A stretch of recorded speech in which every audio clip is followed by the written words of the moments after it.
નમસ્કાર Indian news group, આપનું સ્વાગત છે. આપ જોઈ રહ્યા છો ચર્ચા નિર્ણય.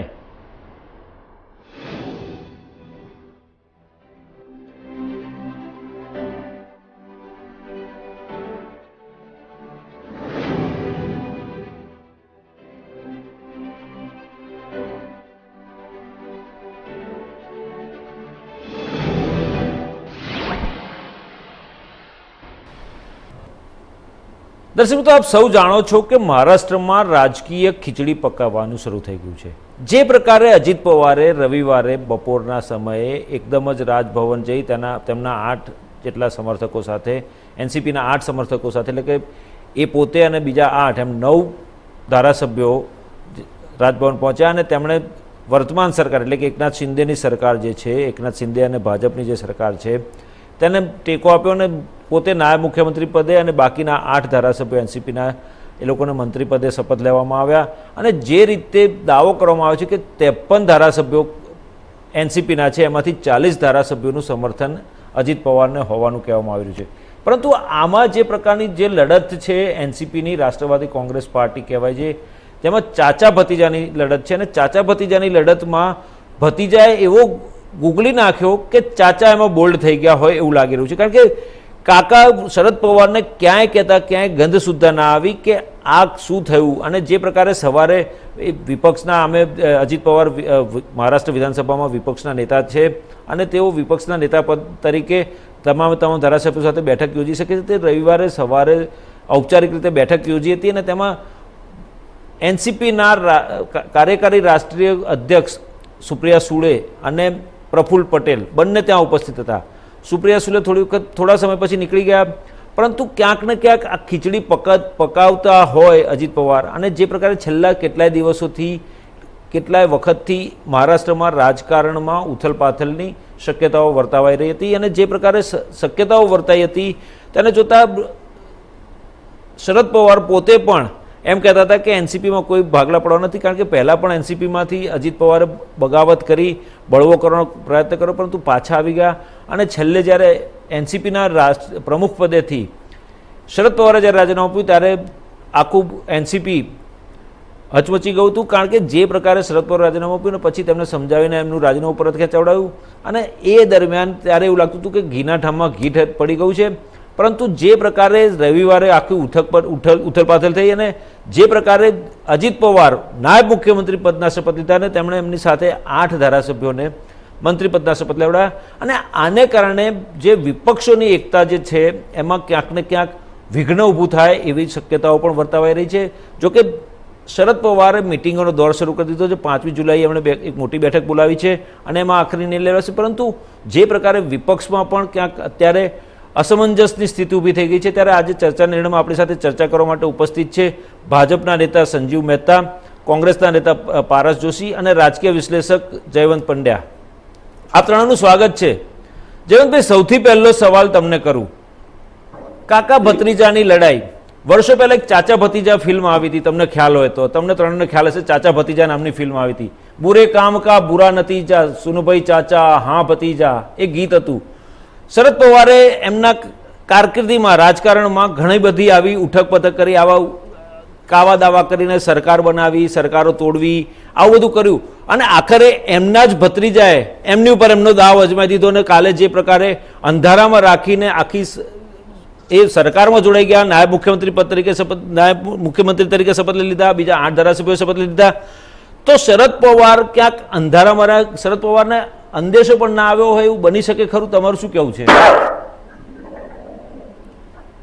શરદ પવારનો ઇતિહાસ છે આ પ્રકારના કાળા દાવાથી ભરપૂર રહ્યો છે ને એને શરૂઆત કરી હતી કોંગ્રેસથી, યુવા નેતા તરીકે, વિદ્યાર્થી નેતા તરીકે કરી હતી અને ગોવાના સ્વતંત્રતા સંગ્રામમાં પણ ભાગ લીધો હતો. પરંતુ પછી યશવંતરાવ ચૌહાણ એમણે હાથ પકડી લીધો. આજે કે ગઈકાલે આપણે એમના સ્મારક ઉપર શ્રદ્ધાંજલિ પણ આપી અને પછી આગળ વધતા ગયા અને પછી યશવંતરાવ ચૌહાણે એમને ગૃહપ્રધાન બનાવ્યા. 1978 કે પવન પલટાઈ ગયો અને ઇન્દિરા ગાંધીની સામે મોરારજી દેસાઈની જે આખી સંસ્થા કોંગ્રેસ ઉભી થઈ હતી, એમ અલગ અલગ રાજ્યોમાં અલગ અલગ કોંગ્રેસ બની હતી. એમાં મહારાષ્ટ્રમાં કોંગ્રેસ યુ કે કોંગ્રેસ આર બની હતી, મને એક્ઝેક્ટ નામ યાદ નથી અત્યારે, અને એમાં એ જોડાઈ ગયા. પરંતુ એમાં પણ એમની મહત્વાકાંક્ષા વધારે જાગી, એટલે એમણે એમાં પણ ભંગાણ કર્યું, અને એ જે જૂથ હતું એની સાથે લગભગ 40 જ ધારાસભ્યો એ વખતે પણ, અત્યારે જેમ 40 ધારાસભ્યોનો દાવો કરાય છે અજીત પવાર દ્વારા, તો એ વખતે પણ 40 ધારાસભ્યો હતા. અને એની સાથે મળી અને અત્યારે જે જનસંઘ કે છે કે ભાજપ કે છે એની સામે એને વાંધો છે, પણ એ વખતે જનતા પાર્ટી હતી, જનસંઘ અને બધા જ પક્ષો ભળી ગયા હતા, તો એ જનતા પાર્ટી સાથે એમણે સરકાર બનાવી હતી. અને 1987માં વળી પાછા એ રાજીવ ગાંધી આવ્યા એટલે પાછા કોંગ્રેસમાં જોડાઈ ગયા, અને વળી મહત્વાકાંક્ષા જાગી, નરસિંહ રાવ આવ્યા અને લાગ્યું કે હવે આપણે વડાપ્રધાન બની શકીશું, પણ એમાં કઈ દાળ ગળી નહીં. એ વખતના 90ના દાયકાના છાપા જો વાંચવામાં આવે તો મને તો બરાબર એક્ઝેક્ટ યાદ છે કે પહેલા પાને એવી ઘણી બધી અટકળો હતી કે શરદ પવાર છે વડાપ્રધાન બનવા માટે આમ કરી રહ્યા છે, તેમ કરી રહ્યા છે, એ અર્જુનસિંહ, આ બધાની ખૂબ મહત્વાકાંક્ષા હતી. અને 99માં એમણે વિદેશી કૂડનો સોનિયા ગાંધીનો જે મુદ્દો ભાજપનો હતો, એ મુદ્દે કોંગ્રેસમાંથી એમને કાઢવામાં આવ્યા, અથવા તો એમણે છોડી અને એક પીએ સંગમાં અને તારીક અનવર સાથે પોતાની અલગ રાષ્ટ્રવાદી કોંગ્રેસ પક્ષ એમણે બનાવ્યો. પરંતુ થોડા મહિનામાં મહારાષ્ટ્રમાં ચૂંટણી આવીને ચૂંટણીમાં કોંગ્રેસ અને રાષ્ટ્રવાદી કોંગ્રેસ પક્ષ એ બેને પૂરતી બહુમતી ન મળે એટલે બે ફરીથી ગઠબંધન પણ કરી દીધું. વિચાર કરો તમે, જેના મુદ્દે એ લખ્યા હતા એ કોંગ્રેસ સાથે એમણે ગઠબંધન કરી દીધું, અને એમને કોઈ આ પ્રકારની સત્તા માટેની કોઈ છોટ છે જ નહીં, કારણ કે નાગાલેન્ડ, મેઘાલય એ બધી જગ્યાએ ભાજપની સાથે બેસે છે. અને 2014માં પણ ભાજપને જયારે શિવસેના સાથે વાંધો પડ્યો ત્યારે એમણે શરૂઆતમાં ટેકો આપ્યો હતો. એટલે એમને માત્ર એક જ લક્ષ્ય છે, સત્તા. પ્રશ્ન ત્યાં થયો કે અત્યાર સુધી એવું હતું કે ભત્રીજાને એવું હતું કે ભાઈ શરદ પવાર તો કેન્દ્રમાં છે એટલે આપણને વાંધો નથી, પણ 2009માં જયારે છગન ભુજબળને શરદ પવારે મુખ્યપ્રધાન બનાવ્યા ત્યારે પણ અજીત પવારને વાંધો પડેલો, અને ત્યારે પણ એમને વિરોધ કર્યો હતો. પણ પછી કઈક ને કઈક પેલું થાય એટલે કે ભાઈ ક્યાં જવું, એમ તો પરિવારનો જ પક્ષ છે એટલે કઈક આપણો વારો પણ આવશે, અને એમાં એમને કેન્સર થયું ને બધું થયું ત્યારે એમ થયું કે હવે મારો વારો આવશે. પણ એમાં ગયા મે મહિનામાં સુપ્રિયા સુળેને એમણે આગળ કર્યા, પ્રફુલ્લ પટેલને આગળ કર્યા. એટલે એ વખતે અજીત પવારે કહ્યું કે ભાઈ મને સંગઠનમાં કામગીરી સોંપી હોત તો મને આનંદ થાય, તો એ વખતે કોઈ પેલું કર્યું નહીં. એમણે કાર્યકારી અધ્યક્ષ તરીકે પણ રાજીનામું આપી જોયું અને એક ત્રાગુ કરી જોયું, તો એમાં પણ અજીત પવારની તમે ભૂમિકા જુઓ તો અજીત પવારે કોઈ એમને મનાવવા પ્રયત્ન ન કર્યા. એનો અર્થ સ્પષ્ટ હતો કે કાકા ભત્રીજા વચ્ચે ભંગાણ પડી ચુક્યું હતું ઘણા વખતથી, અને એ ભંગાણ છે ગઈકાલે આપણને સ્પષ્ટ દેખાઈ ગયું કે જયારે, અને એ પહેલા પણ 1 જુલાઈએ એટલે પરમ દિવસે એમણે વિપક્ષના નેતા તરીકે બેઠક બોલાવી લીધી. એટલે એનો અર્થ થાય છે કે એમને જો સંગઠનમાં બનાવી દીધા હોત ને વિપક્ષના નેતા તરીકે હટાવી લીધા હોત તો કદાચ આ સ્થિતિ ન આવી હોત. પણ શરદ પવાર છે એ કઈક ભ્રમમાં રહી ગયા કે હવે અજીત પવાર છે ગયા વખત જેવી ભૂલ નહીં કરે, પણ આ વખતે અજીત પવારે મોટો દાવ ખેલ્યો છે. આજે એવું સમાચાર છે કે એમના 2 ધારાસભ્યો અને એક સાંસદ એ શરદ પવાર તરફે ચાલ્યા ગયા છે, એટલે હજી આવનારા દિવસોમાં ખેલ તો ચાલશે. બરાબર, ચોક્કસ. સંજીવભાઈ, તમારી પાસે આવું, ભાજપે માસ્ટર સ્ટ્રોક ખતરનાક કર્યો. પહેલા ઉદ્ધવ ઠાકરેની સરકારને ઘર ભેગી કરી, એકનાથ શિંદે સાથે ગઠબંધન કરી અને એમને મુખ્યમંત્રી બનાવી દીધા. હવે એનસીપીમાં ભંગાણ પડ્યું, અને જે પ્રકારે છેલ્લા કેટલાય વખતથી વાટાઘાટો ચાલી રહી હતી એનસીપીના અજીત પવાર ને બધાની સાથે ભાજપના નેતાઓ એકનાથ શિંદે ને બધા મળી રહ્યા હતા, અને જે પ્રકારે દિલ્હીમાં પણ વાટાઘાટો થઈ, મુલાકાત થઈ અને મિટિંગોનો દોર ચાલ્યો, અને આખરે રવિવારે એ દિવસ આવી ગયો અને ભાજપનો માસ્ટર સ્ટ્રોક કામ લાગી ગયો. આ કરવા પાછળનું કારણ શું? આ ઘટનાને બહુ સરળતાથી જોવાની જરૂર છે. આમાં એવું બન્યું છે કે વિશ્વગુરુ બનવા જઈ રહેલા ભારતના વડાપ્રધાન નરેન્દ્રભાઈ મોદીને વિકાસના ગુરુ માનીને આખી એનસીપી મોટા ભાગની ભારતીય જનતા પાર્ટી સાથે જોડાઈ છે. એમાં ભંગાણ પડ્યું છે એવી વાત નથી. અને એટલા માટે કે એ લોકોએ જોયું કે વિકાસ જો ભારતનો કરવો હોય તો એકમાત્ર નરેન્દ્રભાઈ મોદી જે ધસમસતા પ્રવાહની જેમ આગળ લઈ જાય છે કે 10મી અર્થવ્યવસ્થા અને 5મી લાવે અને 3જી થશે એવી ઘોષણા કરી શકે અને જે કે કરે 370 નાબૂદ કરીશું એટલે કરીશું અને કરી દે. વીર સાવરકરને અમે નતમસ્તકે વંદન કરીશું જ, છતાં પણ કોંગ્રેસના પાપે શિવસેના અને એનસીપી મહારાષ્ટ્રના વીર સાવરકરને વંદના પણ ના કરી શકે એવી સ્થિતિથી અકળાતા મહારાષ્ટ્રના લોક નેતાઓ સ્વાભાવિક જ એમની નજર એવા વ્યક્તિત્વ તરફ, એવા નેતા તરફ ગઈ કે જે આ દેશને ખરા અર્થમાં ઉચ્ચ શિખરે લઈ જઈ શકે. તમે જુઓ તો ખરા કે કેટલાય વિકાસના પગલાઓ આપણી સમક્ષ તરવરી રહ્યા છે. નાની સૂની વાત નથી કે 80% લોકોને મફત વિના મૂલ્યે અનાજ આપવું, આ શાસન પ્રણાલીનો પણ અભ્યાસ કરવો જરૂરી બને છે. તમે જુઓ ધીમે ધીમે ધીમે ધીમે જઈને જે ડિફેન્સ ક્ષેત્ર ને પછી વિદેશ ક્ષેત્ર સુધી ભારતનો ડંકો નરેન્દ્રભાઈ મોદીએ બરાબરનો વગાડ્યો અને ભારતને સલામ કરતું વિશ્વને કર્યું. કોઈ મોટા દેશનો માણસ એટલે કે ઓસ્ટ્રેલિયાના પીએમ એમ કે ગાંધી નરેન્દ્ર મોદી ઇઝ બોસ, એમને બોસ એટલે બોસિઝમની વાત નથી, પણ વૈચારિક રીતે બહુ જ હોશિયાર છે એવું એમને કહેવાનો ભાવાર્થ છે. જ્યારે બાઇડેન એમ કહેતા હતા કે આઈ વોન્ટ યોર ઓટોગ્રાફ, તો એટલા માટે કે મુત્સદીગીરી, કૌશલ્ય, અમલીકરણ એની અંદર નરેન્દ્રભાઈ મોદીનો જોટો મળે એમ નથી.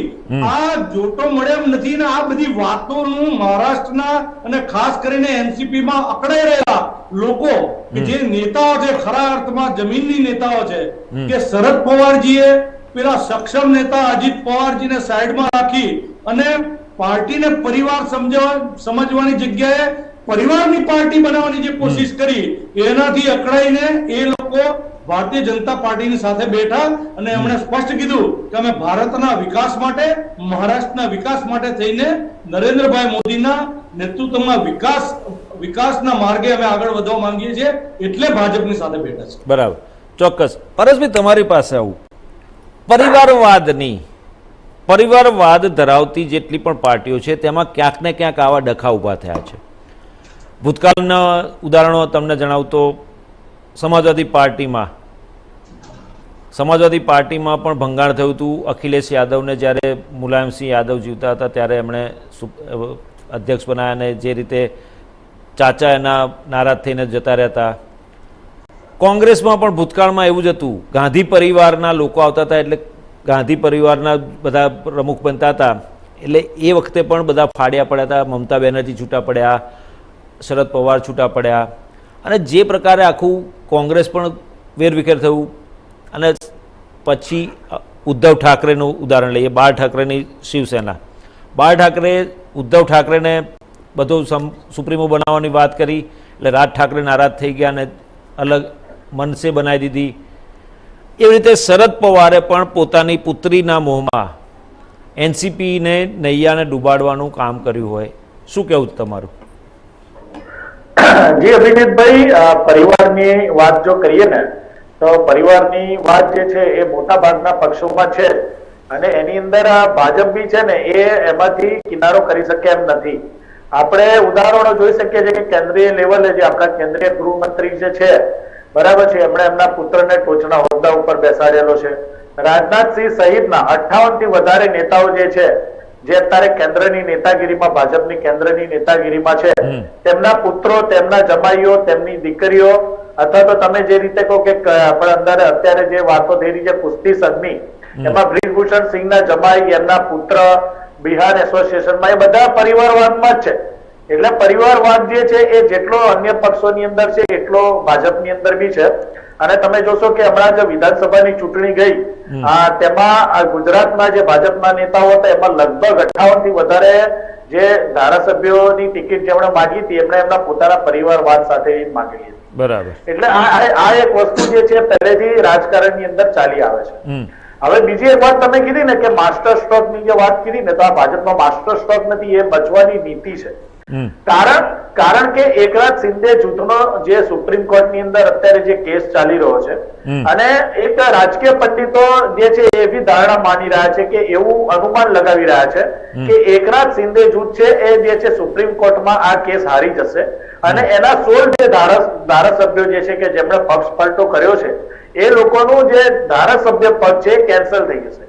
અને આ સાથે સાથે એના એકનાથ શિંદે જૂથના જે 40 બીજા ધારાસભ્યો છે તે બી ગેરલાયક થશે. હવે આ જો લોકો જો ગેરલાયક ઠરે તો ભાજપ સાથે એકનાથ શિંદે જૂથની જે આખી સરકાર જે છે એ પડી ભાગે અને ફરીથી એકનાથ શિંદે જૂથ અને ભાજપ છે એ ફરીથી એ લઘુમતીમાં મહારાષ્ટ્રની અંદર આવી જાય અને ફરીથી રાજકીય કટોકટી જે છે એ ચાલુ થઈ જાય.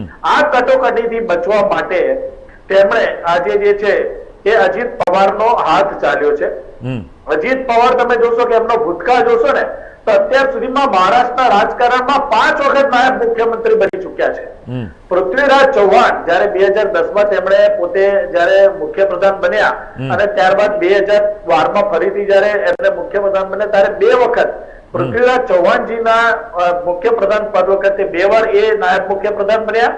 એક વખત દેવેન્દ્ર ફડણવીસ જયારે મુખ્યપ્રધાન હતા ત્યારે નાયબ મુખ્યમંત્રી બન્યા. એક વખત જયારે ઉદ્ધવ ઠાકરેજી મુખ્યમંત્રી હતા ત્યારે નાયબ મુખ્યમંત્રી બન્યા અને અત્યારે ફરીથી એકનાથ શિંદેજીની સરકાર છે ત્યારે ફરીથી નાયબ મુખ્યમંત્રી બન્યા. એટલે મહારાષ્ટ્રની જે રાજકીય ઇતિહાસની અંદર જુઓ તો એકનાથ શિંદેજી છે એમણે પોતે પોતાની રાજકીય મહત્વાકાંક્ષાને સંતોષવા માટે 5મી વખત નાયબ મુખ્યમંત્રી બન્યા છે. આની અંદર કોઈ વિકાસની વાતો, ભાજપના વિકાસની વાતો કે એ તો કોઈ છે જ નહીં. એની અંદર બાઇડેન કે ઓસ્ટ્રેલિયા કે આ કે 370 ની કલમ આવતી જ નથી.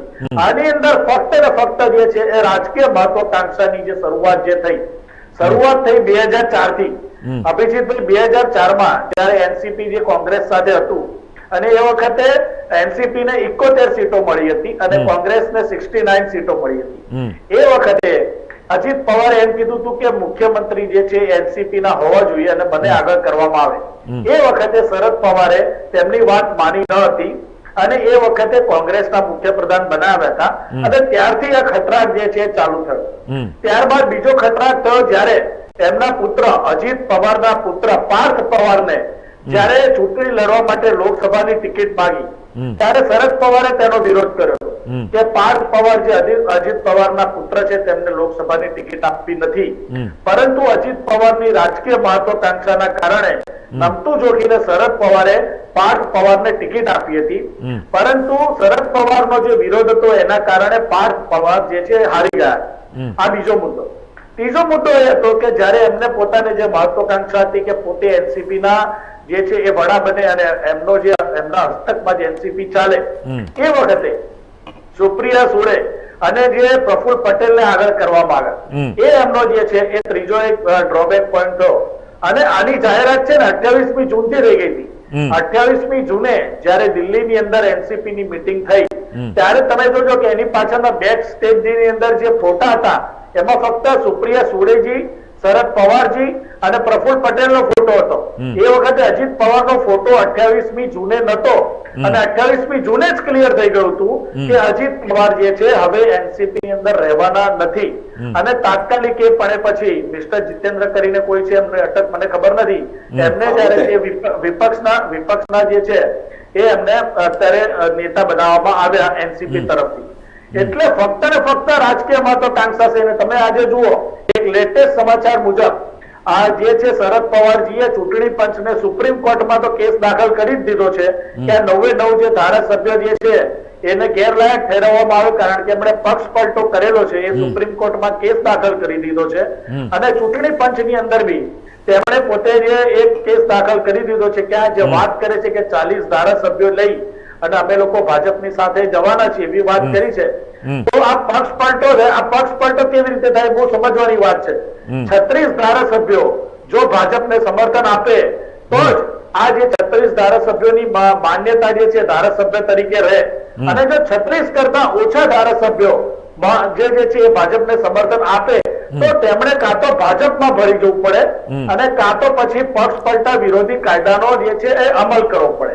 એટલે સ્થિતિ બહુ સ્પષ્ટ છે. અને આજે બી જે મહારાષ્ટ્રના જે એક વરિષ્ઠ પત્રકાર જે છે એ દેવેન્દ્ર ફડણવીસના બી સલાહકાર રહી ચુક્યા છે. એમણે બહુ આજે સ્પષ્ટપણે કીધું છે કે હવે જે છે એકનાથ શિંદેજી છે આવતા 8 થી 10 દિવસની અંદર રાજીનામું આપશે અને રાજીનામું આપ્યા બાદ 8 થી 10 દિવસની અંદર દેવેન્દ્ર ફડણવીસજી છે એ પોતે જે છે એ હવે જે છે મુખ્ય પ્રધાન બનવાના છે. અને એનું કારણ એમણે બહુ સ્પષ્ટ કર્યું છે. એક મિસ્ટર ગોવિંદ કરીને છે ત્યાંના પત્રકાર છે અને એક છે લગભગ દેશમુખ કરીને પત્રકાર છે. તેમણે બહુ સ્પષ્ટ કર્યું છે કે એકનાથ શિંદેજીની સરકાર જે ભાજપ સાથે અત્યાર સુધી ચાલતી હતી એમને હારનો સામનો કરવો પડ્યો હતો.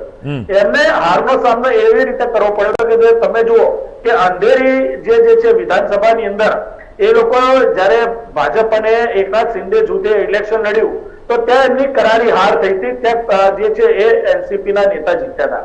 ત્યારબાદ પુણે, પછી અમરાવતી અને તમે નાગપુર, આ 3 સીટો જુઓ ત્યાં આગળ ભાજપનો ગઢ બનાય છે. એ ભાજપનો ગઢ જે બનાય છે 3 સીટોની ઉપર કોંગ્રેસના જે છે એ નેતાઓ જે છે બહુમતીથી ત્યાં આગળ જીત્યા હતા. એટલે એનો મતલબ બહુ સીધો થતો હતો કે એકનાથ શિંદે અને ભાજપની સરકારની પકડ જે છે એ મહારાષ્ટ્રની જનતા પરથી ઢીલી પડતી જાય છે. અને તમે જો 30મી તારીખે 30મી જૂને અજીત પવારે એમ કીધું હતું કે સૌથી વધારે મહારાષ્ટ્રની અંદર નિષ્ફળ સરકાર જો કોઈની હોય તો એકનાથ શિંદેજીની સરકાર છે. સૌથી નિષ્ફળ સરકાર હોય તો. અને એના બદલામાં ભાજપ જે છે હવે એમના ખોળામાં બેસી ગયું છે અને એમને નાયબ મુખ્યમંત્રી પદની લાલચ આપી છે. અત્યાર સુધીમાં એમને કેમ બનાવવામાં આવે એવું બીજા શોર્ટમાં કહીશ. પરંતુ 3મી તારીખે સ્ટેટમેન્ટ આપ્યું કે સૌથી વધારે નિષ્ફળ સરકાર મહારાષ્ટ્રની રાજનીતિમાં એકનાથ શિંદેજીની છે અને બીજી તારીખે એમને નાયબ મુખ્યમંત્રી બનાવવામાં આવ્યા અને 8 થી 10 દિવસની અંદર દેવેન્દ્ર ફડણવીસ જે છે એ મુખ્ય પ્રધાન બની જશે. એટલે આખી નીતિની અંદર ક્યાંય નરેન્દ્ર મોદીજી આવતા જ નથી. એમના વિકાસના કામોની વાત થતી જ નથી. 370 ની કે એમના વિદેશ પ્રવાસોની વાત થતી જ નથી. આ ફક્ત જે છે એ જે વાતો જે છે એ રાજકીય મહત્વાકાંક્ષાની વાતો છે. કારણ કે તમે જોશો કે છગન ભુજબળ 2 વર્ષથી જેલમાં છે. આજે અજીત પવાર ઉપર જે છે ઈડીના અને બીજા સીબીઆઈ ના કેસો ચાલી રહ્યા છે. 9 જે ધારાસભ્યો છે એમની ઉપર બી વિવિધ કેસો ચાલી રહ્યા હતા. અને જે રીતે એમના કેસો બંધ થાય અને ભાજપના વોશિંગ મશીન ની અંદર એ લોકો ધોવાઈ અને ઉજાળા થઈને ભાજપની અંદર જોડાઈ જાય અને એમની સામેના બધા કેસો બંધ થઈ જાય અને એમના એ જે વ્યવસ્થિત રીતે રાજનીતિ કરી શકાય એનું એક ષડયંત્ર છે, કૌભાંડ છે. ચોક્કસ. સંજીવભાઈ તમારી પાસે આવું. જયંતભાઈ આવું છું તમારી પાસે પાછો થોડી વાર પછી. સંજીવભાઈ પાસે. સંજીવભાઈ, મેરા બૂથ સબસે મજબૂત એ કાર્યક્રમમાં વડાપ્રધાન નરેન્દ્ર મોદીએ વિપક્ષો માટેની વાત કરી હતી, ગોટાળાઓની ગેરંટી. અને એમાં ગોટાળા ગણાયા હતા કોંગ્રેસ, એનસીપી, પછી સમાજવાદી પાર્ટી, બધાના નામ સાથે. અને એ વખતે એનસીપીનું નામ પણ બોલ્યા હતા, શરદ પવારનું નામ બોલ્યા હતા, અજીત પવારનું નામ બોલ્યા હતા, બધાના નામ બોલ્યા હતા કે આ લોકોની સામે આ આરોપ છે, આ ગોટાળો કર્યો છે, આટલા કરોડનો ગોટાળો કર્યો છે.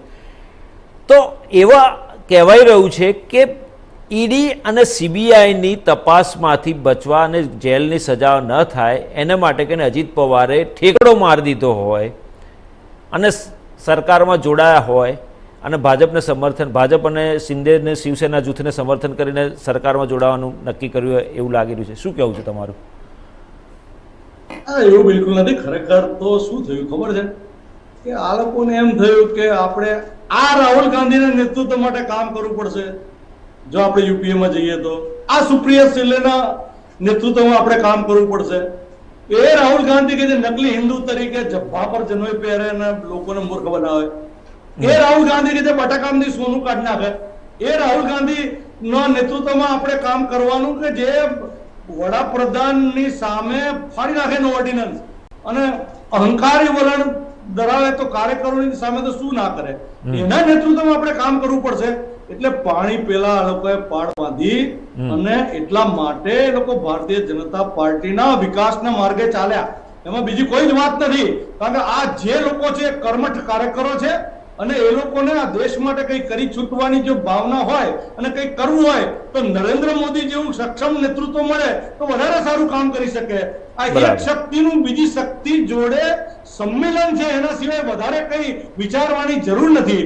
કારણ કે આ શરદ પવાર કેવા કેવા ગતકડા ને કેવા કેવા કાવા દાવા કરીને સત્તા મેળવી છે એનું જ્વલન પંડ્યા સરે ખૂબ સરસ રીતે વર્ણન કર્યું, બધાએ સાંભળ્યું જ છે ભાઈ. અને એટલા માટે એની સામે ઘરમાંથી અવાજ ઉભો થયો ભાઈ કે આ ચાલી શકે નહીં. દેશને આગળ લઈ જવા માટે જે કામ કરતા હોય એને ટેકો કરવો પડે. બુલેટ ટ્રેન કરવી હોય ને ઉદ્ધવ ઠાકરેની સરકાર એમાં એનસીપી સામેલ હોય ને કોંગ્રેસ સામેલ હોય એ બુલેટ ટ્રેનને અટકાવી દે તો એ ચલાવી લેવાય નહીં. સાધુઓની હત્યા થતી હોય સરેઆમ અને આ ઉદ્ધવ ઠાકરે અને એનસીપી ની સરકાર મૌન ધારણ કરવા માંગે તો એ ચાલી શકે નહીં. જાણીતા પત્રકારોને હાથે કરીને હેરાન કરવામાં આવે અને કોઈ બોલે નહીં મહારાષ્ટ્રની અંદર, એ પ્રક્રિયા ચાલી શકે નહીં. કોઈ એક અભિનેત્રીનું ઘરને ટાર્ગેટ કરી અને એના ઘરને જ તોડવામાં આવે અને એને હેરાન કરીશું અને બીજા બધાને ધમકી એ રીતે આપવામાં આવે, એ વાત ચાલી શકે નહીં. બરાબર. એના સામે આક્રોશ છે અને સુવ્યવસ્થા અને ખરેખર ગરીબ સેવા, સુશાસન એના અને વિકાસના મુદ્દે જ એ લોકો ભારતીય જનતા પાર્ટી સાથે છે. આમાં બીજો કોઈ વિચાર કરવા જેવો નથી. ચોક્કસ ચોક્કસ. પારસભાઈ આવું તમારી પાસે, તમારે જે કહેવું છે હું જયવંતભાઈને એક સવાલ કરી લઉં. જયવંતભાઈ, જે પારસભાઈને રીતે કાઉન્ટર કરવો હોય તો પહેલા એમને કરી લેવા દો. એટલે હા બોલ લો પારસભાઈ, બોલ લો. જયવંતભાઈ પછી જયવંતભાઈ જોડે પછી જવું છે. હા પારસભાઈ, શું કહેવું છે તમારે? જી અભિજીતભાઈ, એક જ વસ્તુ મારે કહેવી છે કે હમણાં અત્યારે અજીત પવારને લીધા, અજીત પવાર ઉપર એ અત્યારે ભાજપની યુતિમાં આવી ગયા છે. તો મારે ખાલી સંજીવભાઈને એમ જ કેવું છે કે એમની ઉપર જે ઈડીના અને સીબીઆઈ ના કેસ ચાલે છે, છગન ભુજબળ જે છે 2 વર્ષથી જેલમાં હતા અને એના ઉપર સુગર મિલના ફેક્ટરીના જે ગોટાળાનો જે કેસ ચાલી રહ્યો છે, કે જે બીજા નેતાઓ જે છે કે જેમણે જમીન મકાન મિલકતના જે કેસો ચાલી રહ્યા છે સીબીઆઈ ઈડીના જે છે, જે દિલ્હીની કેન્દ્રીય એજન્સીઓના, તો શું ભાજપમાં એ આવી ગયા તો એ કેસો ચાલુ રહેશે કે એ કેસો બંધ થઈ જશે? શું એ કેસો ચાલુ રહેશે તો એમને સજા થશે કે નહીં થાય?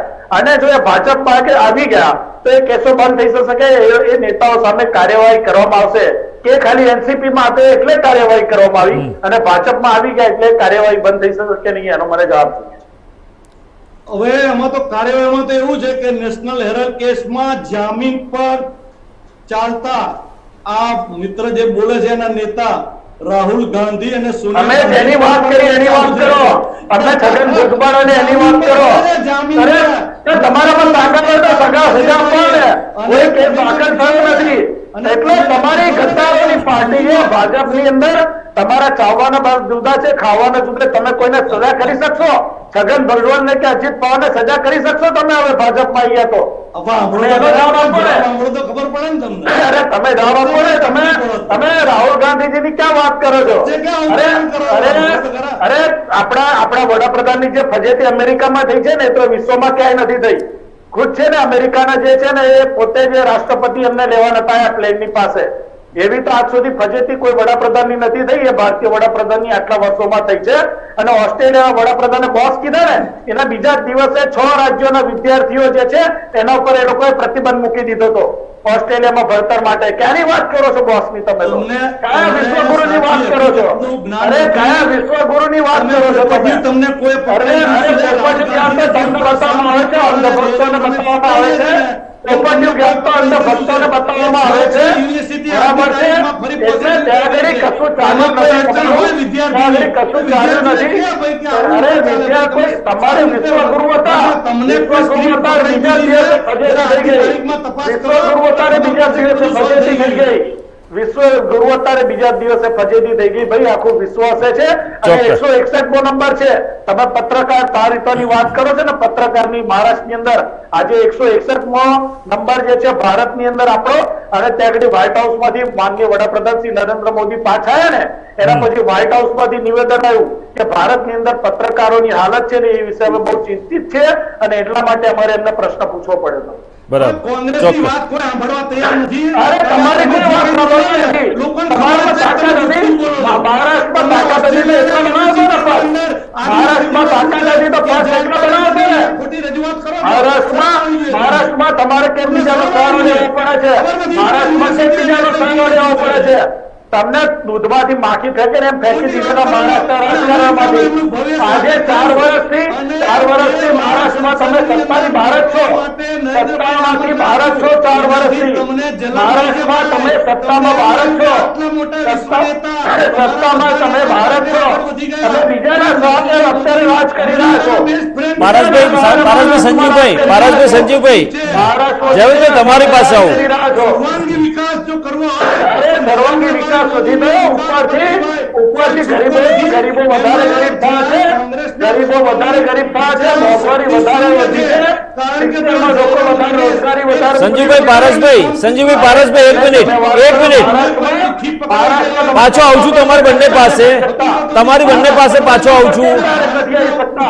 તમને દૂધમાંથી બાકી ફેંક્યું ને એમ તમને ફેંકી દીધા છે. જયવંતભાઈ તમને સવાલ કરું. પારસભાઈ સંજીવભાઈ કરશો કે નહીં? તમે અજીત પવાર સામે કાર્યવાહી કરશો કે નહીં? અરે અજીત પવાર સામે સંજીવભાઈ એક મિનિટ પારસભાઈ એક મિનિટ બંને જણ શાંત થઈ જજો. બંને જણ શાંત થઈ જાઓ. પારસભાઈ છગન ભુજબળ સામે કાર્યવાહી કરશો એનો જવાબ પારસભાઈ એક એજન્સી સ્વતંત્ર છે. હા તો પછી અરે તમારા વોશિંગ મશીન કોઈ એજન્સીને કોઈ પણ અરે તમે તમારી એજન્સીનો દુરુપયોગ સંજીવભાઈ પારસભાઈ તમે એજન્સીનો દુરુપયોગ કરો છો એ પત્રકારો પોતે કહે છે. સંજીવભાઈ પારસભાઈ એક મિનિટ બંને જણ શાંત થઈ જાઓ. પારસભાઈ સંજીવભાઈ સૌથી વધુ કોંગ્રેસના અરે તાકાત હોય તો સજા કરે ને. એટલે તાકાત હોય તો સજા કરે ને. પારસભાઈ સંજીવભાઈ વાતો કરો છો. 1992 ને 2000 માં ચોરકોણ હતું ને. 1992 ને 2002 માં ચોરકોણ હતું ને. આખી જનતા જાણે છે ભારતની. આખી ભારતની જનતા જાણે છે કે 2002 માં કોણ ચોર હતું અને 1992 માં કોણ ચોર હતું. 1992 માં કોણ ચોર હતું ને 2092 પારસભાઈ સંજીવભાઈ એક મિનિટ ભારતની જનતા જાણે છે. પારસભાઈ સંજીવભાઈ એક મિનિટ શાંતિ રાખો. પારસભાઈ સંજીવભાઈ એક મિનિટ. તમે જે રીતે ભેદભાવ કરી નીતિ પારસભાઈ એક મિનિટ. જનતા જાણે છે. સંજીવભાઈ થોડી વાર પછી આવું છું પાછું. પારસભાઈ કોને તોડે ને એ બી આખી જનતા જાણે છે. પારસભાઈ તમે વધારે તમે એવું બોલશો પારસભાઈ આવું છું પાછો. એ સમગ્ર દેશની જનતા જાણે છે. પારસભાઈ આવું છું. સંજીવભાઈ આવું છું તમારી બંને પાસે આવું છું પાછો. અરે એટલે જ ને અમે ધાર્મિક ભાવનાઓને જગાડીને નથી જીતતા. ધાર્મિક ભાવનાઓને હિન્દુ મુસ્લિમ કરીને નથી જીતતા. ધાર્મિક ભાવનાઓને હિન્દુ મુસ્લિમ કરીને સંજીવભાઈ એક મિનિટ સંજીવભાઈ અરે દારૂ તો તમારા કમલમને વાગી જવાનું છે ભાઈ. દારૂ તો તમારા કમલમને વાગી જવાનું છે. હવે 2024 માં તમારા કમલમને દારૂ વાગી જવાનું છે. એટલું યાદ રાખજો તમે. પારસભાઈ સંજીવભાઈ એક મિનિટ. સંજીવભાઈ પારસભાઈ એક મિનિટ. સંજીવભાઈ પારસભાઈ એક મિનિટ. પારસભાઈ એક મિનિટ. હવે હું જયવંતભાઈ પાસે જાઉં પછી આવું છું તમારા બંને પાસે પાછો. જયવંતભાઈ જે રીતે એનસીપીમાં ભંગાણ થયું 40 ધારાસભ્યોનું સમર્થન હોવાનું કહી રહ્યા છે. બીજી બાજુ વિપક્ષની એકતાની પણ વાતો ચાલી રહી છે. જે 13મી ને 14મી જુલાઈએ બેંગલુરુમાં જે સિમલામાં બેઠક થવાની હતી એની જગ્યાએ બેંગલુરુમાં મિટિંગ થવાની હતી એ પણ પોસ્ટપોન કરવામાં આવી છે, મુલતવી રાખવામાં આવી છે. સંસદ સત્ર છે એવું બહાનું આગળ ધરવામાં આવ્યું છે. પરંતુ વાસ્તવિકતા એવી છે કે એનસીપીમાં ભંગાણ થયું છે એને કારણે બધી જ પાર્ટીઓ અસમંજસમાં છે. હૈદરાબાદ પહોંચેલા અખિલેશ યાદવે પણ આ વિપક્ષી એકતા માટે અનેક આશંકાઓ એમના મનમાં પણ ચાલી રહી છે. જેડીયુમાં બિહારમાં પણ આજે ચાલુ થઈ ગયું છે. જે પ્રકારની ખેંચતાણ ચાલુ થઈ ગઈ છે ક્યાંક ને ક્યાંક ત્યાં પણ ભંગાણ થાય એવી શક્યતાઓ દર્શાવાઈ રહી છે. તો આ બધા વચ્ચે જ્યારે મહારાષ્ટ્રમાં આખું આ સરકારમાં સામેલ થવું એનસીપીના 40 ધારાસભ્યોનું અને એને કારણે બેકફૂટ પર આવવું શરદ પવારનું અને વિપક્ષી એકતામાં પણ ક્યાંક ને ક્યાંક વિઘ્ન આવવું, રોડા પર આવવા, તો શું આ વિપક્ષો ભેગા થઈ શકશે ખરા કે એનસીપી પાછું ભેગું થઈ શકશે ખરું? શું કહેવું તમારું? વિપક્ષ ભેગા થઈ શકે એમાં કોઈ પ્રશ્ન નથી, પરંતુ એમાં ત્યાગની વાત હોવી જોઈએ, પણ પ્રશ્ન ત્યાં આવે કે ત્યાગ કોણ કરે. દાખલા તરીકે 1989 માં વિપક્ષો એક થયા હતા, 1977 માં પણ વિપક્ષો એક થયા હતા, પરંતુ એમાં ત્યાગની ભાવના હતી કે ભાઈ અમે આટલી બેઠકો છોડશું, અમે આટલું જતું કરીશું. મહારાષ્ટ્રમાં પણ ભાજપ ને શિવસેનાની સરકાર રચાતી હતી. એ રીતે યુપીએ સરકાર એ પોસ્ટપોલ એલાયન્સ હતું જે 2004 માં એ બધા થયા એમાં. તો એ પ્રકારનું આખું થતું હતું અને એ જો નક્કી થાય અને એક પક્ષની આગેવાની સ્વીકારવામાં આવે. અત્યારે તકલીફ એ છે કે તમે જો આખો છેલ્લા 1-2 વર્ષનો ઇતિહાસ તપાસશો તો તમને ખ્યાલ આવશે કે કેટલા લોકોએ કેટલા પ્રયત્નો કરી જોયા. મમતા બેનર્જી છે એ 1-2 વર્ષ પહેલા દિલ્હી આવેલા, 2019 માં પણ દિલ્હી આવેલા અને અરવિંદ કેજરીવાલને મળવાનો પ્રયત્ન કર્યો હતો. એમણે સભા રાખી હતી, સભાનો ફિયાસ્કો થયો હતો. એમાં કોંગ્રેસ વાળા ન ગયા, સામ્યવાદીઓ ન ગયા. એવી રીતે હમણાં પણ એ દિલ્હી આવેલા અને જાવેદ અખ્તર ને એને પણ મળ્યા હતા. જાવેદ અખ્તર છે કોંગ્રેસની નજીક કહેવાય છે ને એવું મને છે કે જે મોત કા સોદાગર વાળી સ્ક્રિપ્ટ છે જાવેદ અખ્તરે લખી હતી, જે વિવાદ થયો હતો ને એના આધારે ભાજપ જીતી ગયો. તો એ પણ મમતા બેનર્જીએ પણ ખૂબ પ્રયત્નો કરી જોયા. એ જ રીતે કેસીઆરે પણ કરી જોયા. પ્રશાંત કિશોરે પણ ઘણા બધા પ્રયત્નો કર્યા, ઘણા બધા લોકોને મળ્યા. કોંગ્રેસમાં તો એને આખી બ્લુ પ્રિન્ટ આપી, પરંતુ કોંગ્રેસે પછી એમાં સ્વીકારી નહીં કે અમે તમારી હેઠળ કામ ન કરીએ. એ પ્રકારનો કઈ વિવાદ થયો અને પછી એ આખું યોજના પડતી મૂકવામાં આવી. એટલે આ બધા જ પ્રયત્નો પછી નીતિશ કુમારે ચાલુ કર્યા કે હવે હું પણ એક પ્રયત્ન કરી જાઉં. અને એમાં એને કોંગ્રેસે 12 જૂને બેઠક મળવાની હતી, પછી 23 જૂને લઈ ગયા. કોંગ્રેસ ત્યારે તૈયાર નહોતી, પછી 23 જૂને આવ્યા. તો એમાં પણ તમે જોવો તો કેજરીવાલ ને નીકળી ગયા, કેસીઆર આવ્યા નહીં, નવીન પટનાયક તો જોડાતા જ નથી. તો આ પ્રકારનો જે ફિયાસ્કો થતો રહે છે એમાં એક પ્રશ્ન એ આવે છે કે મમતા બેનર્જી એમ કે છે કે કોંગ્રેસે પશ્ચિમ બંગાળમાં અહીંયા આવવું નહીં, સામ્યવાદી એ પણ કરવું નહીં.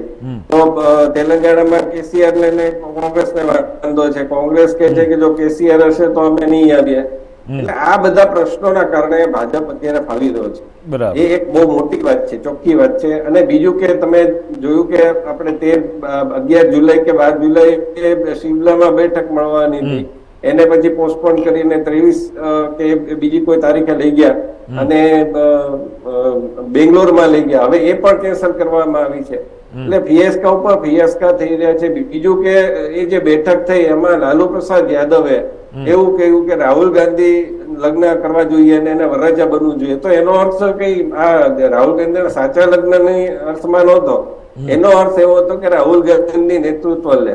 કારણ કે લાલુ પ્રસાદ ને નીતિશ કુમાર નામ જુઓ તો બનતું નથી, પણ અત્યારે જે છે ઘણું બધું તેજસ્વી યાદવ રાજ્યનું રાજકારણ સંભાળે છે અને એટલા માટે થઈને નીતિશ કુમાર ચલાવી લે છે, કારણ કે એને અત્યારે ગરજ છે એટલા માટે. પણ લાલુ પ્રસાદ યાદવ જયારે નીતિશ કુમાર સાથે આવે છે ત્યારે બંનેને ટકરાવ થાય છે. એટલે તમે જુઓ બોડી લેંગ્વેજ પણ તમે જોશો તો એમાં નીતિશ કુમારની આખી જે યોજના હતી કે એને પીએમ તરીકે પ્રોજેક્ટ કરવામાં આવે ને તેજસ્વી યાદવને રાજ્યમાં મુખ્યપ્રધાન તરીકે પ્રોજેક્ટ કરે, તો એ આખી યોજના છે એની પર પાણી ફરી વળ્યું આના કારણે, લાલુ પ્રસાદ યાદવના સ્ટ્રોકના કારણે. તો આ પ્રકારના જે વિતંડાવાદ જોવા મળે છે, વિરોધાભાસ જોવા મળે છે, એમાં હવે આ જે એનસીપીમાં ભંગાણ થયું છે એના કારણે વધુ ફાચર વાગી છે. હવે બધા પક્ષોને એક ભય સતાવી રહ્યો છે કે અમારું પણ આ પ્રકારનું, કારણ કે દરેક પક્ષમાં અસંતોષ તો છે. જયારે બિહારમાં તમે જુઓ તો જનતા દળ યુનાઇટેડ છે એ ભાજપ સાથે લડ્યો હતો, અને એવી રીતે મહારાષ્ટ્રમાં ભાજપ અને શિવસેનાને મેન્ડેટ મળ્યો હતો, એવી રીતે બિહારમાં પણ ભાજપ અને જનતા દળ યુનાઇટેડ ને મેન્ડેટ મળ્યો હતો. અને જનતા દળ યુનાઇટેડ ના લોકો છે રાષ્ટ્રીય જનતા દળ વિરુદ્ધ પ્રચાર કરીને સત્તામાં આવેલા છે, તો એમને કઈ રીતે ગળે બેસે? અને બીજું કે એમાં ડોમિનન્સ છે નીતિશ કુમાર કરતા તેજસ્વી યાદવ નું વધારે હોય છે. તમે ત્યાં આઈએસ અધિકારી સવારે બદલીનો ઓર્ડર નીકળે અને રાતે કેન્સલ થઈ જાય, આ પ્રકારના ત્યાં અત્યારે બનાવો બની રહ્યા છે.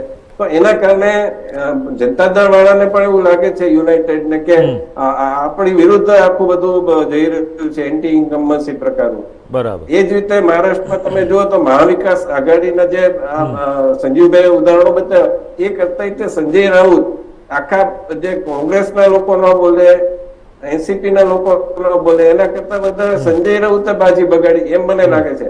કારણ કે એને જે ઉખાડી અને જેટલા પ્રકારના એને મોદી અને અમિત શાહ વિરુદ્ધ કોંગ્રેસના નેતાઓએ કદાચ ઓછા શબ્દો વાપર્યા હશે મને લાગે છે, એની કરતા સંજય રાઉતે વધારે બાજી બગાડી છે.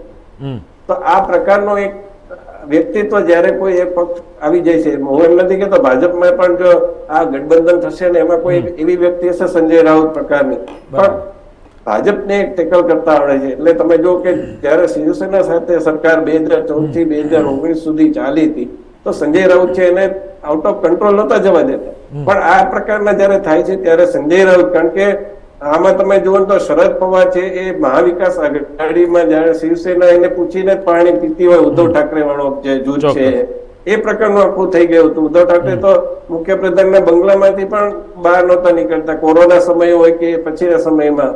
એટલે આ પ્રકારનું જયારે થાય છે ત્યારે તકલીફ થાય છે. એટલે વિપક્ષની એકતા કઈ અઘરી નથી, એમાં નક્કી કરવું પડે ને. એક એમાં બીજું એ છે કે નરેન્દ્ર મોદીની જે લોકપ્રિયતા છે અત્યારે નથી. એટલે દાખલા તરીકે 1974 કે 1989 નો જો આપણે સમયગાળો યાદ કરીએ તો એમાં રાજીવ ગાંધીની સામે બોફોર્સ ને બીજા બધા આક્ષેપો ભરપૂર હતા અને એક વાતાવરણ બન્યું હતું ને એમાં વિપક્ષો એક થઈ શક્યા હતા. અત્યારે તમારે મુદ્દા છે પણ મુદ્દાને એવું એકદમ નરેન્દ્ર મોદી સરકાર વિરુદ્ધ તમે કરવા જાઓ તો એવું કોઈ, દાખલા કે શરદ પવાર પણ કે છે અંદર ખાને, જે છગન ભુજબળે કીધું છે કે ભાઈ 2024 તો જીતવાના છે તો ભાજપ ને નરેન્દ્ર મોદી જ.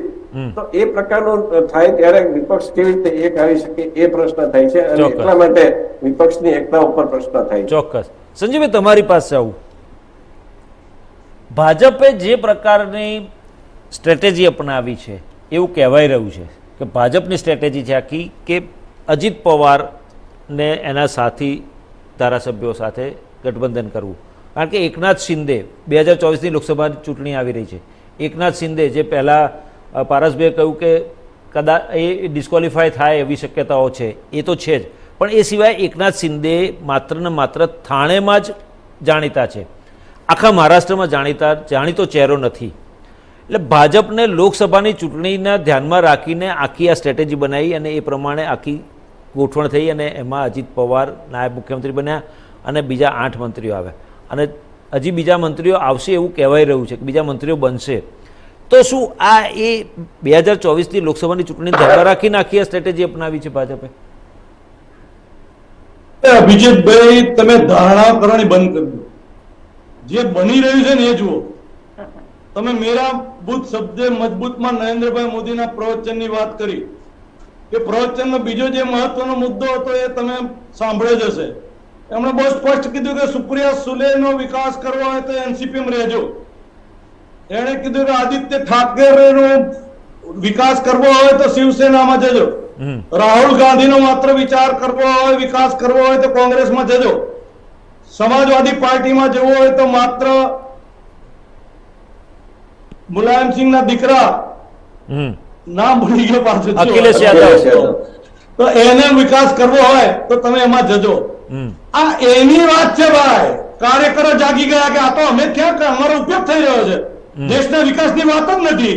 આ તો પોતાના પરિવારના દીકરાઓને મુકુટમણી ચડાવવા માટે આપણો બલિદાન, આપણો સમય બગડી રહ્યો છે અને એમને તો વિકાસની કે આ ભારત દેશ સાથે કઈ લેવા દેવા જ નથી. આ જે અપીલ છે એ અપીલ કામ કરી ગઈ છે અને એને પરિણામે એનસીપી ના બધા લોકો ભાજપમાં આજે આવી રહ્યા છે. એટલે તમે જે બની રહ્યું છે જુઓ, ધારણા ના કરશો, કશું જ થવાનું નથી. આ ધગધગતો લાવા છે, આ ધારણા નથી. સંજીવભાઈ, આ ધારણા નથી, આ ધારણા નથી, આ ધારણા નથી, વાસ્તવિકતા છે. સંજીવભાઈ, એકનાથ શિંદેનું વર્ચસ્વ માત્ર થાણે પૂરતું જ છે. એ ક્રાંતિમાં તમે જોડાયા કે નહીં, મરચું લાગ્યું. જો દેશને મરચું આગળ લાગ્યું, લઈ જવો હોય મરચું. તો નરેન્દ્રભાઈ મોદીના નેતૃત્વમાં જોડાઓ. અને જો તમે તમારી પણ અધોગતિ ચાહતા હો અને દેશની પણ અધોગતિ ચાહતા હો તો ભારતીય જનતા પાર્ટીમાં મોવા જોડાજો. આજે મરચું નહીં લાગ્યું. તો તમે અભિજીતભાઈ, મરચું લાગ્યું. તમે પૂછ્યું ને એટલે મરચું લાગ્યું. વિશ્વાસ ધરાવીએ છીએ. અભિજીતભાઈએ પૂછ્યું એટલે મરચું લાગ્યું ભાઈને. સંજીવ, અરે પારસભાઈ, તમારી પાસે આવું. જી, મહાવિકાસ અઘાડી, એમવીએ, ઉદ્ધવ ઠાકરેનું જૂથ, એનસીપી, કોંગ્રેસ, શિવસેનાનું તૂટી ગઈ, સત્તા પર હતા, ઉદ્ધવ ઠાકરેના નેતૃત્વમાં કોંગ્રેસ પણ સત્તા પર હતું, એનસીપીમાં પણ સત્તા પર હતા, પરંતુ ઉદ્ધવ ઠાકરેની સત્તા ગઈ, એકનાથ શિંદેની સત્તા આવી, કોંગ્રેસ, એનસીપી અને ઉદ્ધવ ઠાકરેનું જૂથ સાઈડ પર થયું. એનસીપીમાંથી અજીત પવારને એ લોકો સરકારમાં જોડાઈ ગયા. કોંગ્રેસને સત્તા વિહોણી થઈ ગઈ સાવ. 2024ની લોકસભામાં કોંગ્રેસ કેટલી બેઠકો પર પોતાનું મેદાન મારી શકશે? એકલા હાથે લડશે કે પછી આ ઉદ્ધવ ઠાકરે અને શરદ પવારનું જે જૂથ રહેવાનું એની સાથે લડશે? જી અભિજીતભાઈ, પહેલા તો હું કહી દઉં કે તમે જે સવાલ મારા મિત્ર ભાજપના સંજયભાઈને પૂછ્યો ને, તો એમને કદાચ ગમ્યો નહીં એટલે વધારે પડતું મરચું લાગ્યું એટલે તમને એમ કીધું કે ભાઈ તમે ભાજપને સમર્થન નહીં કરો તો આવું થશે તેમ થશે. ચલો એ વાત એમની પર્સનલ છે, જવા દો. બીજી વાત હું એમ કહું છું કે તમને ખ્યાલ હશે કે આજે સવારે માનનીય અમારા જે કોંગ્રેસના જે નેતા છે રાહુલ ગાંધીજી, સોનિયા ગાંધીજી, મલ્લિકાર્જુન ખડગેજીએ જે છે એ શરદ પવારજીને ફોન કર્યો અને શરદ પવારજીને સમર્થન આપ્યું હતું કે ભાઈ અત્યારે જે બી સ્થિતિ જે છે એનસીપી ની અંદર એમાં અમે શરદ પવાર જૂથની સાથે છીએ અને એના માટે જે બી કઈ કાર્ય કરવું પડશે તો કોંગ્રેસે શરદ પવારજીની સાથે છે. આ વાત આજે સવારે જ અમારા ટોચના નેતાઓએ રાહુલ ગાંધીજી, સોનિયા ગાંધીજી, મલ્લિકાર્જુન ખડગેજીએ કરી છે. એટલે એ વાત તો બહુ સીધી વસ્તુ છે કે અમે શરદ પવારજીની સાથે છીએ. બીજી એક વાત કહું કે હમણાંના જે સમાચાર છે એમાંથી 9 માંથી 2 ધારાસભ્યો અને 1 સંસદ સભ્ય જે છે, 9 માંથી 3 જે છે એ લોકો ફરીથી પાછા શરદ પવારજીની તરફેણમાં આવી ગયા છે. એટલે તમે જુઓ કે હવે એમની પાસે રહ્યા છે 6 ધારાસભ્યો રહ્યા છે અને એમણે જે 40 ધારાસભ્યો જે એમની સાથેની વાત કરી છે એ હજુ એમને સાબિત કરવાનું બાકી છે અજીત પવારજીએ. એટલે અત્યારે આપણે જે વિચારવું જે છે આ મહારાષ્ટ્રની રાજનીતિમાં બહુ વહેલું પડાય. અને બીજી પારસભાઈ, સવાલ એ થાય છે કે ચલો કોંગ્રેસ સમર્થન આપે છે શરદ પવારને, શરદ પવારના જૂથને સમર્થન આપે છે, પણ શરદ પવારનું જૂથ જ સમર્થન નહોતું આપતું. રાજ્યસભાની ચૂંટણીમાં આપણે જોયેલું છે, અહેમદ પટેલની 2017ની ચૂંટણીમાં જોયું કે એનસીપીના 2 ધારાસભ્યો જયંત પટેલ બોસ્કી અને કુતિયાણાવાળા પેલા આપણે જાડેજા, આ બંને જણા વિરોધમાં મતદાન કર્યું હતું. એવી રીતે પાછી રાજ્યસભાની ચૂંટણીમાં કાયમ એનસીપી જ્યારે પણ એનસીપી જેટલા વખત સુધી વિધાનસભામાં હતું એટલો વખત નડ્યું જ છે કોંગ્રેસને, તેમ છતાંય સમર્થન કેમ? ચોક્કસપણે તમે કહો અભિજીતભાઈ કે આ જે અત્યારે જે વાત થઈ હતી, હમણાં જે આપણે જે વાત કરી કે પટનાની અંદર જે વિપક્ષોની જે મીટિંગ થઈ હતી અને એમાં 19 થી વધારે વિપક્ષી જે પક્ષો જે છે, વિવિધ વિપક્ષી પક્ષો એ ભેગા થયા હતા, ત્યારે રાહુલ ગાંધીજીએ પોતે કીધું હતું અને તમારી ડિબેટમાં મેં લગભગ 4 કે 5 દિવસ પહેલા જ કીધું હતું કે કોમવાદી પરિબળો જે છે કે જે લોકો નફરતનું રાજકારણ ફેલાવવા માંગે છે એવા લોકોથી દેશને મુક્ત કરવા માટે કોંગ્રેસે જ્યાં બી સમર્થન કોઈ બી પ્રાદેશિક પક્ષને આપવું પડશે તો એ અમે આપીશું. અને ભૂતકાળની અંદર હવે તમે જુઓ કે હમણાં જ આપણા વિશ્લેષક સાહેબે બહુ સારી વાત કીધી કે કોઈ એકે નેતૃત્વ લેવું પડશે અને પાછળની વાતોને ભૂલી જવી પડશે. તો જ આપણે 2024 ની અંદર જે છે સારું પ્રદર્શન જે છે વિપક્ષની એકતામાં દર્શાવી શકીશું. બરાબર. એટલે અત્યાર સુધીમાં જે પાછળમાં થઈ ગયેલું છે કે બરાબર છે, તમે બહુ સાચી વાત કરી કે એનસીપી અમને સમર્થન નતું આપ્યું, ક્યાં તો જે પાછળની જે ભૂલો હતી એ ભૂલોને અમે સાઈડમાં મૂકી દીધી છે. અને મહારાષ્ટ્રની અંદર તમે જો કે બહુ સારી વાત અમારા માટે કોંગ્રેસ માટે એ છે કે અમે લોકો જે 44 અમારી જે કોંગ્રેસની બેઠકો હતી એ બેઠકો જાળવી રાખી છે ને એમાંથી અમારો એક ધારાસભ્ય જે છે એ ભાજપના કે બીજા કોઈ બી પક્ષની લાલચમાં આવ્યો નથી. ઉપરથી પુણે જી ચોક્કસ બોલો. એક વાત કહી દઉં કે આમાં કોંગ્રેસ માટે સારી વાત એ છે કે એ બીજા નંબરે આવી ગયો છે અત્યારે. મહારાષ્ટ્રમાં મુખ્ય વિપક્ષ થઈ ગયો છે. ચોક્કસ શિવસેના અને એનસીપી તૂટી ગયા એટલે 44 બેઠક સાથે બીજા નંબરનો પક્ષ થઈ ગયો છે અત્યારે. બરાબર જી. અને એમાં બી 44 સાથે હમણાં જે પુણે, અમરાવતી ની અંદર અને અંધેરી ની અંદર જે જીત થઈ અને એની અંદર કોંગ્રેસને જે રીતની જીત મળી કે ભાજપના જે ગઢ ગણાતા હતા નાગપુરની અંદર, એ નાગપુરની અંદર કોંગ્રેસની જે રીતે જીત થઈ, એટલે અમારા કોંગ્રેસ માટે આ એક બહુ સારી બાબત છે મહારાષ્ટ્રના રાજકારણની અંદર કે મહારાષ્ટ્રના રાજકારણની અંદર બીજા પ્રાદેશિક પક્ષો કદાચ અત્યારે તૂટી રહ્યા છે ત્યારે કોંગ્રેસ જે છે વધારે મજબૂત સ્થિતિમાં આવી રહી છે. અને આ સાથે હું ફરીથી કહું છું, તમે જે પ્રશ્નનો જવાબ મારી માંગે હું ફરીથી કહું છું કે વિપક્ષી એકતા માટે કોંગ્રેસે જ્યાં બી ઝૂકવું પડશે, ક્યાં બી કોમ્પ્રોમાઇઝ કરવું પડશે, કોઈ બી નેતા સાથે બેસવું પડશે, તે ભૂતકાળના કડવા અનુભવોને ભૂલી અને એની સાથે બેસીને એને સમર્થન આપી અને 2024 નું ઇલેક્શન લડવા ચોક્કસ. માટે કોંગ્રેસ તૈયાર ચોક્કસ. રહેશે ને રહેશે. ચોક્કસ. જી, અભિજીત. પારસભાઈ, સંજીવભાઈ, જયવંતભાઈ, આપ ત્રણનો ખૂબ ખૂબ આભાર અમારી સાથે ચર્ચાની રેણમાં ચર્ચા કરી બદલ. તો દર્શક મિત્રો, જે રીતે મહારાષ્ટ્રનું રાજકારણ ઉથલ વાળું ચાલી રહ્યું છે, શું થવાનું છે હજી સુધી ચોક્કસ નથી. કારણ કે જે પ્રકારે શરદ પવારના જૂથે અને મહારાષ્ટ્રના પ્રદેશ પ્રમુખ કે જે પ્રકારે અરજી આપી છે અને કહ્યું છે કે આ ધારાસભ્યોને ગેરલાયક ઠરાવવા, જે પ્રકારે કોર્ટમાં પહોંચી ગયું છે, ચૂંટણી પંચને પણ જાણ કરી દીધી છે. પરંતુ એક વસ્તુ ચોક્કસ છે કે પવારના પાવર પોલિટિક્સમાં કયો પક્ષ ડૂબશે, કયો પક્ષ તારશે, એ તો હજી આવનારો સમય જ કહેશે. પરંતુ એક વસ્તુ ચોક્કસ છે કે મહારાષ્ટ્રનું રાજકારણ 2024માં વિપક્ષોની એકતા ઉપર બહુ મોટી અસર કરે એવી શક્યતાઓ દેખાઈ રહી છે. દર્શકો, તો ચર્ચાની રેડમાં અત્યારે બસ આટલું જ. વધુ સમાચાર અપડેટ્સ માટે જોતા રહો ન્યૂઝ ગુજરાત, ગુજરાતી ધડકન. નમસ્કાર.